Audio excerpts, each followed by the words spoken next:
So hello, so we're going to be doing the lab 3 practical, and so this is my little sister. Her name is Bella. and so she is 12. she's 12 years old, and so we're going to be doing the lab all about the measurement of the circumferences.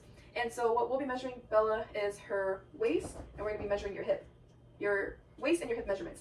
And so when we're measuring your waist, we're going to be measuring the level from your umbilicus, which is like your belly button, and to like your xiphoid process, which is like where your sternum is at. There's like a bone. So that's going to be the first time we're going to measure. And then the second thing we're going to measure, it's like your hip circumference, which is like around like your gluteal area. Mm-hmm. So we're going to get started with that. And so when we're doing the waist circumference, we're going to be looking for the narrowest girth.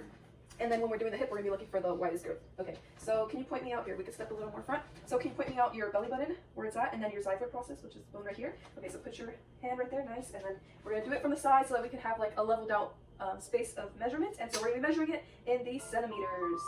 And so I'm going to wrap this around.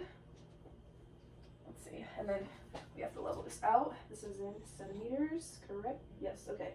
And so let's see. Right here. Okay, that looks, and we don't want to do this too tight. Okay. This is at 80. Let's see. This is like 87. So we're gonna jot that down. Jot that down right here on a Google Doc. Waist circumference 87. And so next we're gonna be doing your hip circumference, and so that is also in centimeters as well. So if you could like pull your shirt up a little bit, thank you, and then take this around. Okay, this is, I have to make sure this is leveled. Okay, okay, 104. So we're gonna write that down, 104 centimeters.